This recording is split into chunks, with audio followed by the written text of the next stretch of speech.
তোমাদের মনে রাখতে হবে যে জাতীয়তাবাদী রাজনীতি করো তোমরা, জাতীয়তাবাদের অর্থই হচ্ছে নিজের সম্পর্কে অহংকার, এটাই হচ্ছে জাতীয়তাবাদ, এটুকুই শুধু মনে রেখো। তারপরে একটু ব্যাখ্যা দিয়ে বললেন তোমার যে গাছ, তোমার যে মাছ, তোমার যে আবহাওয়া, তোমার যে নদী, তোমার যে পাহাড়, তোমার যে জাতিসত্তা, এইটা নিয়ে তুমি যে অহংকার করো ওটাই হচ্ছে জাতীয়তাবাদ।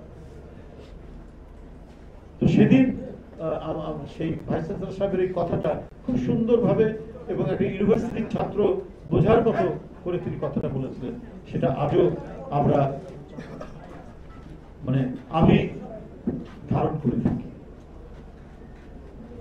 এখানে একটা বিষয় শুধু আমি বলবো যে বাঙালি জাতীয়তাবাদ আর বাংলাদেশের জাতীয়তাবাদের মধ্যে কন্ট্রাডিকশন আছে, কিন্তু বাঙালি যে একটা জাতিসত্তা, একটি সত্তা, একটা রেসটা হচ্ছে একেবারে বায়োলজিক্যাল, এটা হচ্ছে বায়োলজিক্যাল এবং এটা পশ্চিমবাংলার বাঙালি আমাদের বাঙালির মধ্যে কোনো পার্থক্য নেই।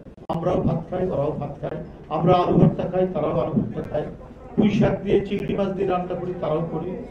এবং বায়োলজিক্যাল এই কারণে যে চেহারাগত দিক থেকেও খুব একটা গরমিল নেই। প্রায় যদি বিশ্বের যে কোনো দেশে পশ্চিমবাংলার লোককে আমাদের লোককে ছেড়ে দিলে পরে সবাই বলবে যারা একই রেস, যেটা পৃথিবীর বিভিন্ন দেশেও কিন্তু এই ধরনের রেস আছে, পলিটিক্যাল আইডেন্টিটি ভিন্ন। মমতা ব্যানার্জি কিছুদিন আগে বলেছেন যে ওরা বাঙালি আমরাও বাঙালি, মানে বাংলাদেশেরা এরাও বাঙালি আমরাও বাঙালি, কিন্তু আমাদের আইডেন্টিটি হচ্ছে, আমাদের ন্যাশনালিটি হচ্ছে আমরা ইন্ডিয়ান, ওরা বাংলাদেশি।